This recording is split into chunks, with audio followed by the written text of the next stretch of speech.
Bienvenue à tous dans ce troisième épisode de la série vidéo technique de mémorisation. Aujourd'hui, j'aimerais vous expliquer ma méthode de mémorisation que je résume en 3 points qui sont transformer, mémoriser et fixer. C'est la méthode que j'utilise pour mémoriser pratiquement tous les types d'informations existantes.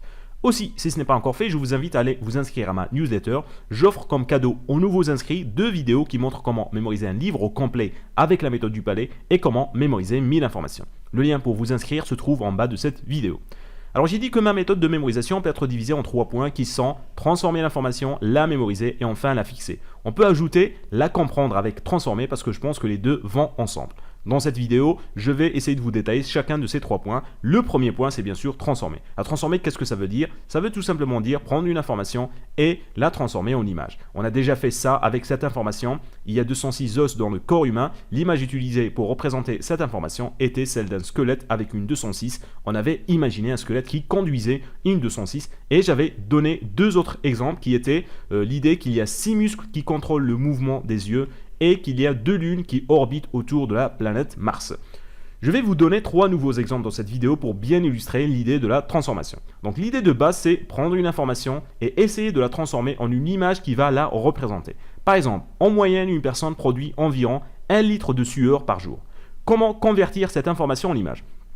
On peut par exemple imaginer quelqu'un en sueur, mais ça ne capture pas toute l'idée. Donc ce qu'on va faire, c'est qu'on doit ajouter quelque chose d'autre. Eh bien, je vais imaginer cette personne dans une bouteille d'eau d'1 litre et j'imagine que sa sueur va remplir toute la bouteille et qu'elle va se noyer dans la bouteille. C'est une image très bizarre, mais aussi très mémorable. Plus les images seront bizarres, plus ils seront mémorables.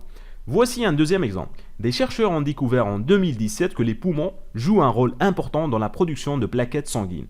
Comment convertir cette information en image ? Alors il faut juste un peu de créativité, toute information peut être transformée en image. On va déjà commencer par l'image des poumons.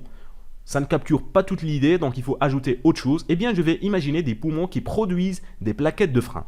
Vous allez me dire, mes plaquettes de frein, ça n'a rien à voir avec l'information de base. Et c'est vrai, mes plaquettes de frein devraient donner un indice à votre cerveau pour retrouver le mot d'origine qui est plaquette sanguine. On fait ça parce qu'il n'y a pas vraiment d'image pour représenter plaquette sanguine. Donc on lui trouve une image qui s'en approche un peu et votre cerveau fera directement le lien.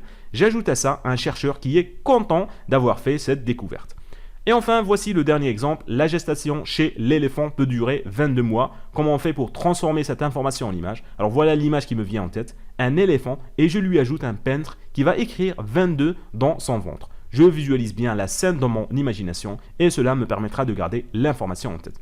Bien sûr, toutes les informations que vous allez mémoriser ne seront pas toujours aussi simples. Par exemple, un texte comme ça demandera clairement plus d'images et un peu plus d'efforts pour être converti en image, mais ça reste toujours possible parce que tout type d'information peut être transformé en image, peu importe sa complexité, une fois que vous savez comment vous y prendre. Par exemple, un tableau comme ça serait impossible à transformer en image sans les bonnes techniques, mais avec les bons outils et un peu d'entraînement, vous pouvez y arriver très rapidement. Quand je mémorise un gros livre de biologie comme ça, dites-vous bien que je transforme carrément toutes les informations que j'ai envie de mémoriser en des images. Maintenant, ça se fait automatiquement, bien qu'au début, c'était un peu difficile. Cette première étape de transformation est cruciale pour maîtriser la méthode de mémorisation. C'est d'ailleurs pour ça que dans ma formation Méga Mémoire, je passe une grosse partie de la première section à vous expliquer comment transformer tout type d'informations existantes en images pour que vous puissiez appliquer mes différentes techniques à ce que vous cherchez à mémoriser. Et justement, la deuxième étape, c'est mémoriser. Transformer une information en image n'est que la première étape. Après, vous devez trouver le moyen de mémoriser les informations que vous venez de créer. Par exemple, dans cette vidéo et la vidéo précédente, nous avons transformé 6 informations en images. Ce n'est pas beaucoup, par conséquent, vous pouvez vous en rappeler facilement. Si une personne vous demande combien y a-t-il d'os dans le corps humain, vous allez directement lui dire 206. Maintenant, imaginons que vous avez 100 images comme ça à mémoriser. 100 images étant probablement équivalentes à 100 informations. Vous allez garder en tête plusieurs images facilement, mais le reste, vous allez probablement l'oublier. Quand vous créez des images, vous n'allez pas les laisser comme ça flotter dans votre imagination.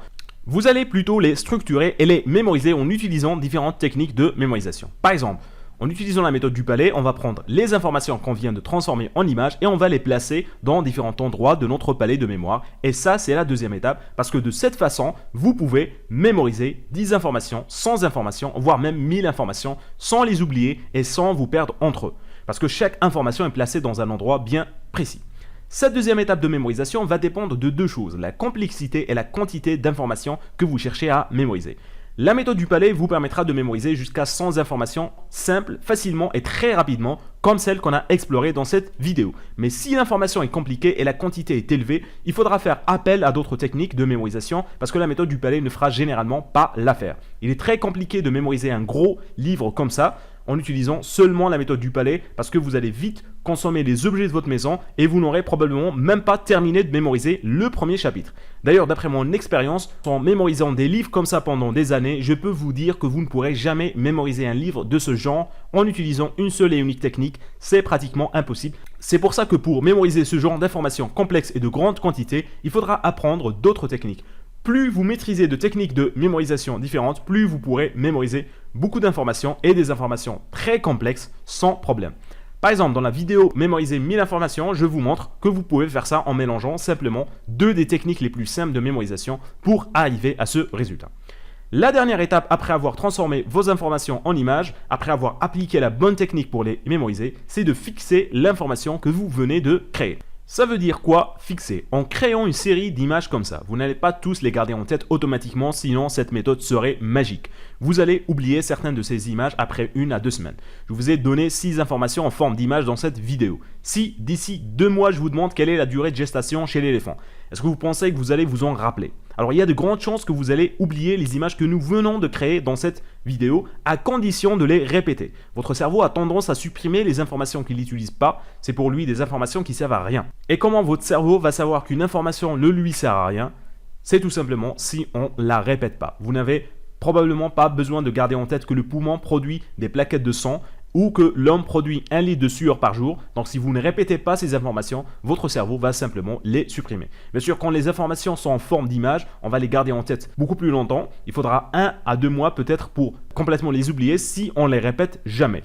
La fixation, c'est ça. On va juste revisualiser les images créées à plusieurs reprises. On va généralement suivre un schéma de répétition spécifique. Et puis après un certain nombre de répétitions, l'information sera fixée pour de bon. Je vais reparler plus en détail de ce point dans un prochain épisode. Mais pour simplifier, si à chaque nouvelle vidéo je vous remontre ces images à nouveau, après 2 ou 3 épisodes, ces images seront fixées dans votre cerveau pour de bon et vous allez probablement plus jamais les oublier. Voilà, donc ça c'est ma méthode pour mémoriser. Transformer, mémoriser et enfin fixer. Dans la prochaine vidéo, je vais parler plus en détail de comment je transforme les informations en images. Alors si vous voulez savoir comment je fais ça, je vous invite à aller voir les 5 premières vidéos de ma formation. Ils sont gratuites et vous pouvez y accéder directement sans inscription. Le lien se trouve en bas de cette vidéo. Voilà, nous sommes arrivés à la fin de cette vidéo. Comme toujours, n'oubliez pas de me laisser vos avis et commentaires. Laissez un pouce bleu si vous avez aimé la vidéo. Abonnez-vous à la chaîne si ce n'est pas encore fait et inscrivez-vous à la newsletter pour recevoir gratuitement les 2 vidéos en cadeau. Et on se retrouve pour le 4e épisode.